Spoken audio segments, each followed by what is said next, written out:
Sobat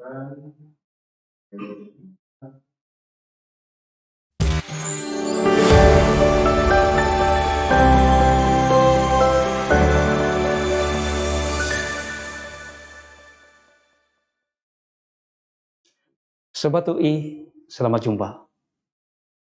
Saya, Krisnayanto, akan bercerita tentang kekayaan intelektual. Sebagaimana yang sudah diketahui Sobat UI sekalian, dalam mempelajari sebuah ilmu pengetahuan kita kenal yang disebut dengan taksonomi Bloom. Begitu juga untuk intellectual property. Tahap pertama adalah remember. Apakah kita sudah tahu apa itu kekayaan intelektual? Berikutnya, memahami atau understand. Apakah kita sudah tahu, sudah memahami jenis-jenis kekayaan intelektual? Tahap berikutnya adalah tahap aplikasi atau apply. Apakah kita sudah tahu bagaimana kekayaan intelektual itu diaplikasikan? Berikutnya adalah analisa atau analyze. Kita melakukan valuasi, menghitung sebuah nilai kekayaan intelektual. Setelah dihitung, tentunya sebuah kekayaan intelektual akan dilakukan lisensi. Berikutnya, setelah lisensi adalah bagaimana kekayaan intelektual dapat menjadi suatu penghasilan atau revenue. Sobat UI sekalian, jadi kekayaan intelektual adalah sebuah hak dari hasil pikir, dari hasil riset Sobat UI sekalian. Kita lihat ada beberapa macam, ada beberapa jenis kekayaan intelektual. Ada hak cipta, ada merek, ada desain industri, ada paten, ada desain detail, desain tata letak sirkuit terpadu, ada rahasia dagang. Nah, semua tadi kita sebut sebagai kekayaan intelektual privat. Berikutnya adalah kekayaan intelektual komunal. Ada yang desain industri, indikasi geografis, ada juga kekayaan komunal lainnya seperti batik dan seterusnya.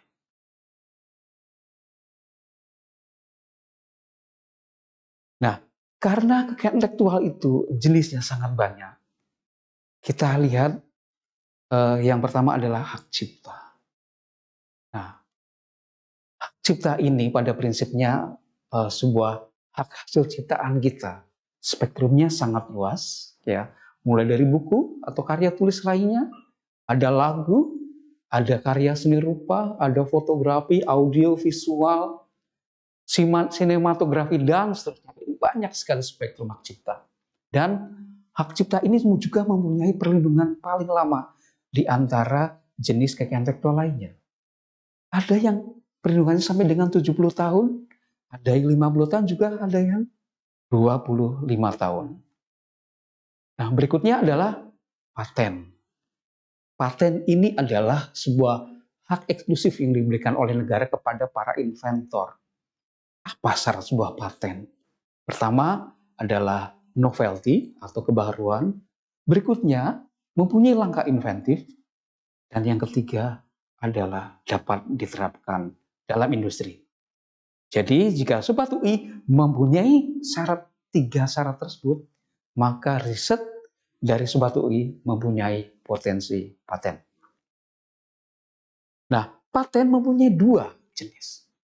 Satu yang disebut dengan paten biasa, masa perlindungannya 20 tahun, dan paten sederhana dengan masa perlindungan 10 tahun.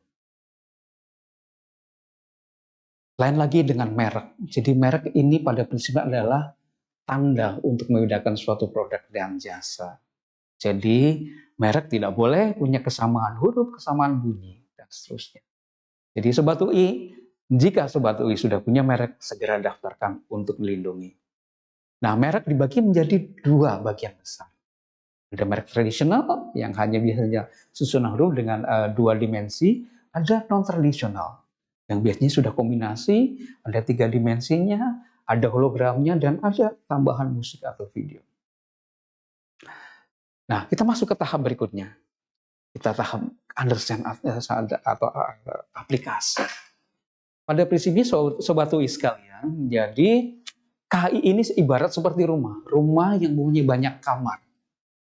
Ada kamar hak cipta berdasarkan Undang-Undang 28 2014, ada kamar paten Undang-Undang 13 2016, ada kamar merek Undang-Undang 20 2016, ada kamar desain industri Undang-Undang 31 2000, ada kamar desain tata letak sirkuit terpadu, yaitu desain IC khususnya, dan ada kamar rahasia dagang Undang-Undang 32 tahun 2000, dan masing-masing mempunyai subjek, objek, cara memperoleh perlindungan, syarat substansif, lama perlindungan, dan sanksi pidananya. Jadi Sobat UI sekalian bisa melihat di undang-undang tersebut.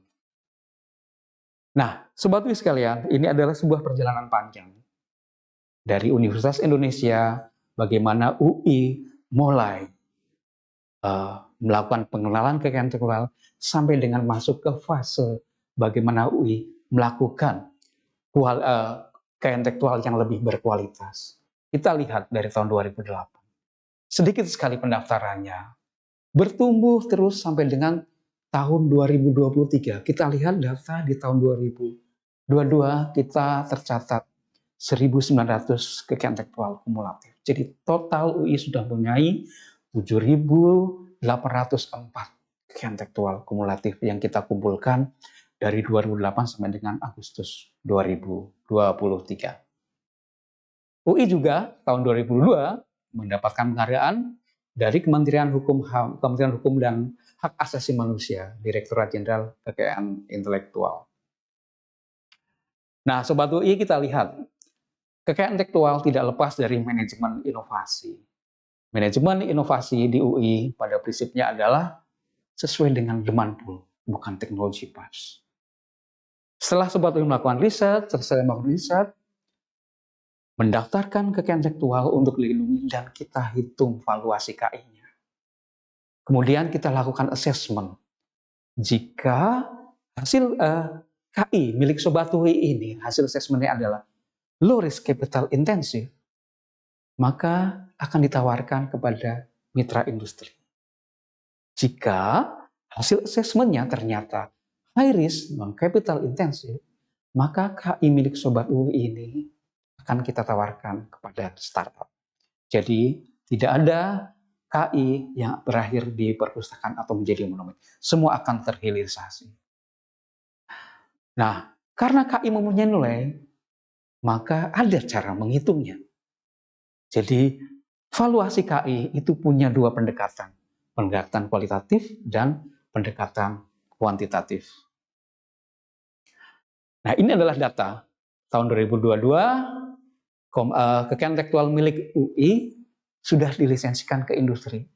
Bidang kesehatan ada 20 lisensi, bidang rekayasa keteknikan atau engineering ada 7 lisensi, bidang pertahanan keamanan atau defense industry ada 1 lisensi, sosial humaniora ada 3 lisensi, dan food industry ada 2 lisensi. Jadi totalnya ada 33 KUI yang sudah terkomersialisasi di industri.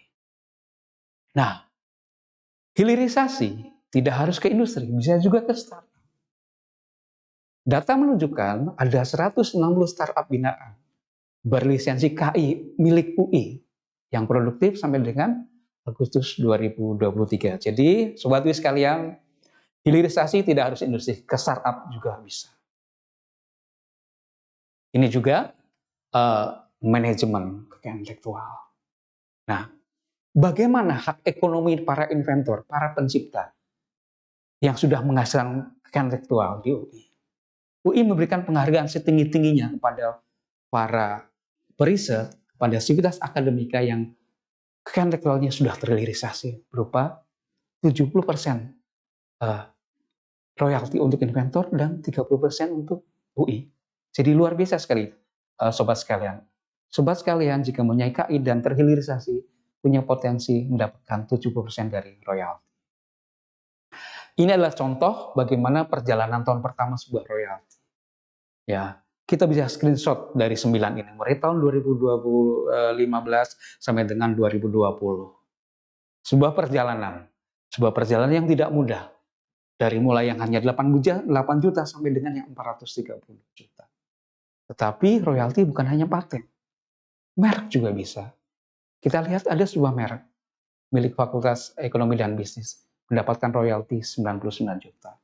Jadi Sobat Dwi sekalian, semua jenis kekayaan intelektual mempunyai potensi royalti yang sama, tidak ada yang lebih hebat. Sebagai penutup, kita harus bisa membedakan antara pemimpin dan pengikut. Sobat UI adalah para pemimpin, jadi teruslah berinovasi. Terima kasih.